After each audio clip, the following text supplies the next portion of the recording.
Paragraph 8 was informed of the reasons of the arrest and for which and the reasons and of the offense that is being investigated. That is under paragraph 8.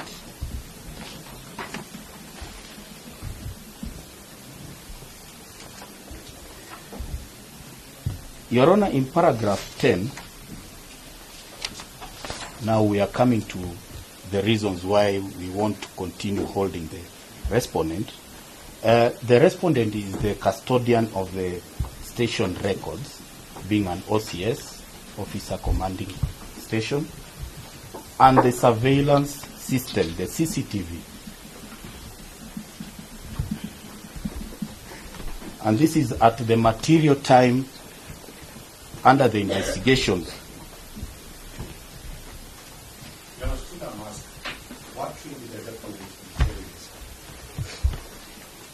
Your Honor, the information the DPP is giving, it's not the who deformed.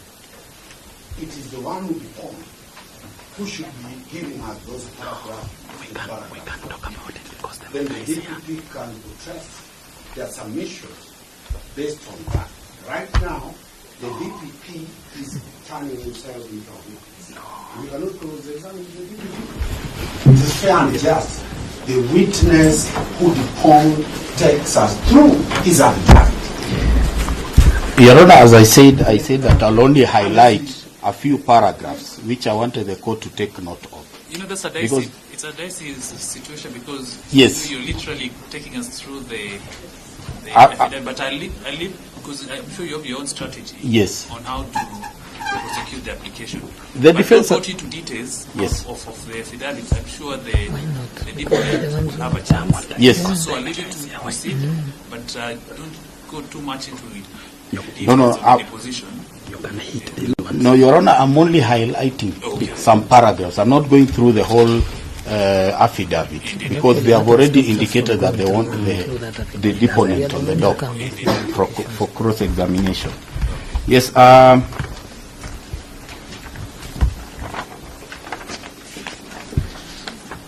I don't know what we are. CCTV, maybe yes, the CCTV. Yes, we said paragraph 10. The respondent is the custodian of the station records and the surveillance system, that is the CCTV, that is under investigation.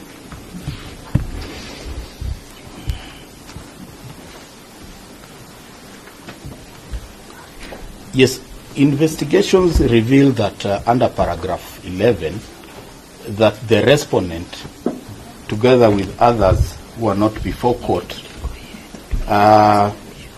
hired a technician to interfere with the CCTV system at the Central Police Station in a bid to tamper and interfere with the subsequent investigations.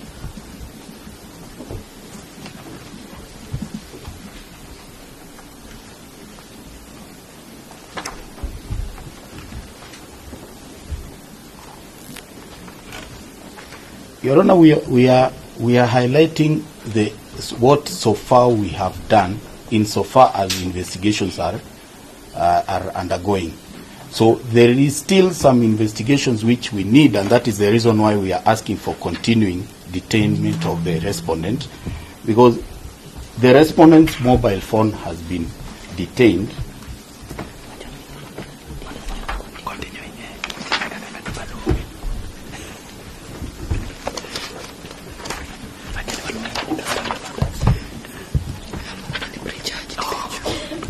And it is subject to investigations.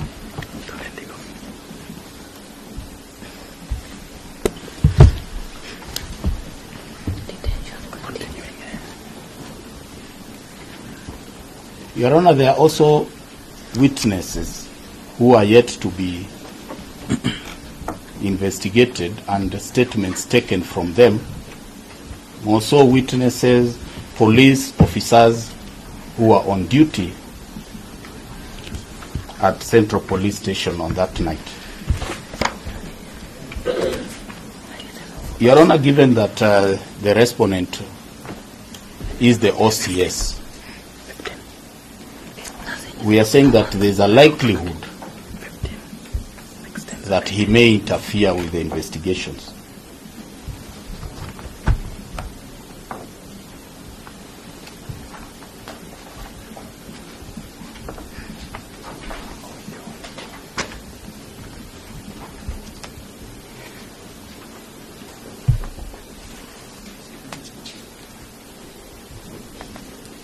Your Honor, we'll be seeking the 21 days.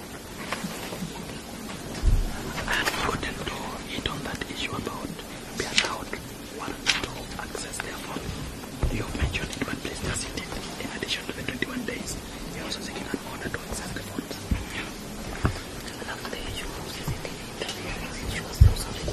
To continue holding the respondent, and in addition to the 21 days, Your Honor, we'll be seeking an order that we access the phones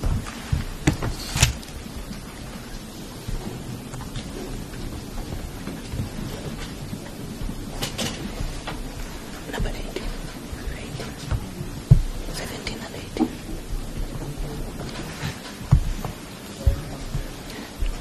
of potential witnesses, the police officers who are on duty, and any other person who was at the vicinity at Central Police Station. And this, Your Honor, we are relying upon paragraph 17 and 18, where we have shown in the paragraphs, we have demonstrated that there is already interference, which has already been done. With that, Your Honor, we will be inviting the deponent to the dock for the cross-examination.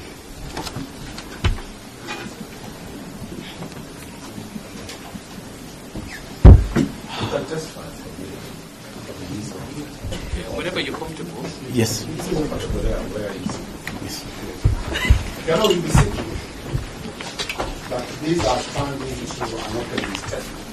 Will be allowed at 3 minutes for 10 minutes test. No, let him finish. But Let him finish, and then you have your chance. Let him finish, so that there's that continuous thing. So let's see. Yes.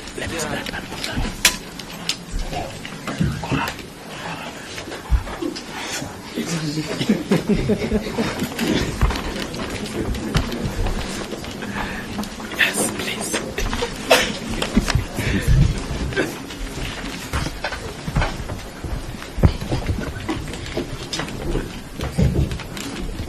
Bismillahirrahmanirrahim.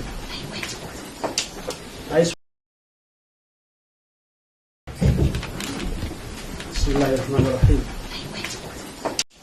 I swear by the name of the Almighty God, that the evidence I shall give before this court, touching the matter in question, shall be the truth, the whole truth, and nothing but the truth.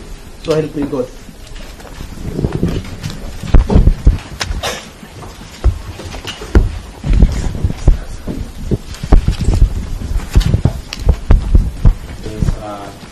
You say to the court you are doing. Your Honor, I am Abdurrahman Jibril. Jibril for you, Jibril. I'm a Senior Assistant Director, Investigations with the Independent Police and Oversight Authority. Yes. You call this affidavit at before court. Yes, Your Honor. Yes, kindly proceed with the affidavit. There will be questions given from the defense. Thank you, Your Honor. Your Honor, I am one of the investigating officers in the ongoing investigations that Ipoa is currently conducting in regards to the brutal murder of Albert Omondi Ojwang.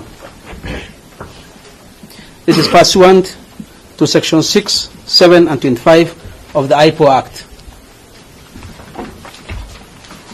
Your Honor, on 8th day of June 2025, Ipoa learned the death of Albert Ojwang while in police custody at Central Police Station within Nairobi County.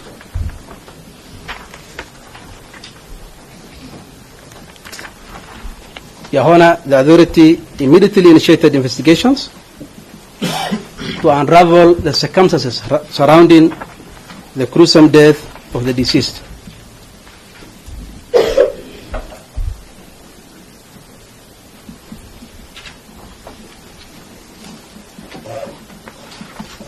Your Honor, so far, our preliminary investigations have revealed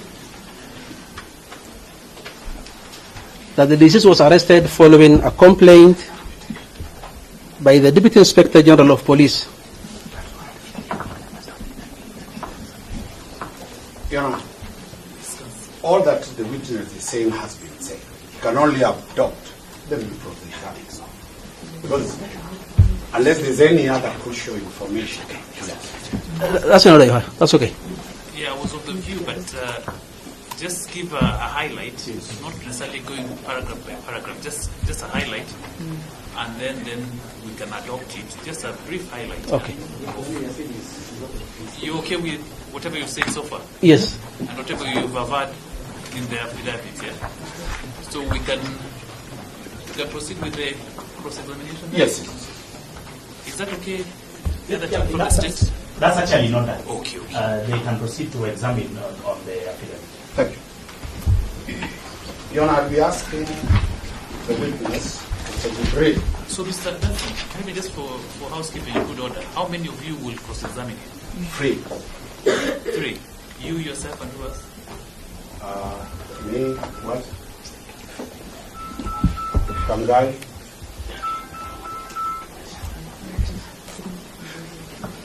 So only 3 of you from Yes, the we'll battery- cross-examine him. The 3 The of you. others will submit. I think that is all. Thank you. Mr. Jibril, Yes, Your Honor. can you confirm your position at Ipoa over this matter? You're asking my rank? My, Yes. Yeah, that's what I'm asking. Your Honor, as indicated, I'm a senior assistant director in investigations. And confirm that you are an investigator. Yes, Your Honor. Are you an investigator in the purpose and the name or position of the National Police Act? Ipoa Act. Under Ipoa Act. And under Ipoa Act, is it true that you have still arresting powers? Yes. Under which section? Your Honor, Section 7 of the Ipoa Act and Section 7 of the Ipoa Regulation Act actually gives me the powers, privileges, and immunities of a police officer. So Section 7. And which section? Both Section 7 in the Ipoa Act and Section 7 of the Ipoa Regulations Act. Gives you the powers as that of a police officer. Yes, Your Honor. And in this matter, you are now actively participating pursuant to those provisions as an investigator. Yes, Your Honor. Thank you. Are you well conversant with the law? Depends on which area you want to ask.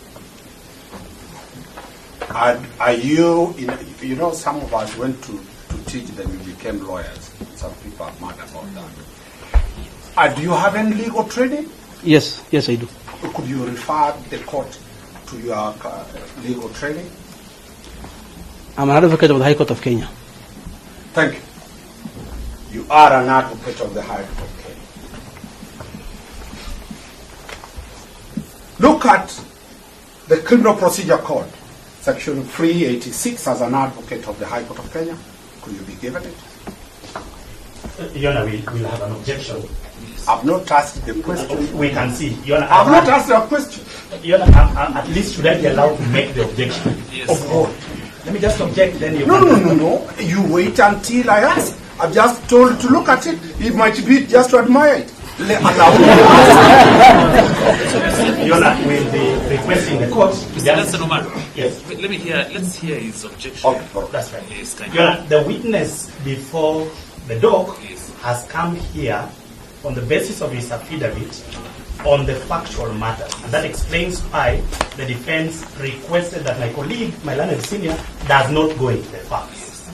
Section 386 of the Criminal Procedure Code, or whatever provision of the law, is a matter of law. And Your Honor, the objection again goes into the earlier intended preliminary objection, which we have had sight of, where the argument, in a sense, is that this matter, now we have had a copy, although it's not filed, this matter should have been the subject of an inquest and not a miscellaneous application. So that because we are alert, the defense should not try through the window to bring in a preliminary objection which they admitted not to have filed. But more importantly, that this is a witness of facts, not a witness of the law. We can deal with the law between the lawyers. Thank you. Is the law a fact? Yes, it is. Is he in a court of law? Yes, he is. Is he an advocate? He knows it. What is it that they are